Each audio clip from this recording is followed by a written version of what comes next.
Noong Pebrero 28, dalawang patay na oarfish ang natagpuan sa baybayin ng Pilipinas na nagdulot ng takot sa maraming tao. Bakit biglang lumitaw sa dalampasigan ang mga isdang ito na karaniwang namumuhay 1,000 metro sa ilalim ng karagatan? Anong babala ang hatid nito sa atin? Ang oarfish ay kilala rin bilang doomsday fish. Ang paglitaw nito ay madalas na nauugnay sa malalakas na pagyanig sa ilalim ng dagat, isang posibleng senyales ng paparating na lindol o tsunami.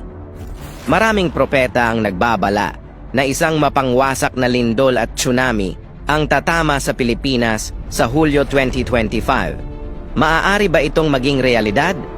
Sa harap ng paulit-ulit na mga babala ng Diyos, pipiliin mo bang maniwala o balewalain ito?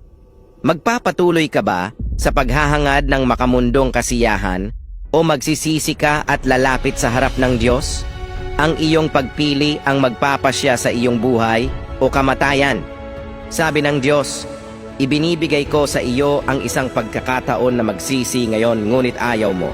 Gaano katagal mo nais maghintay? Hanggang sa araw ba ng pagkastigo?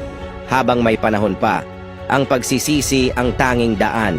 Kung handa ka, amen.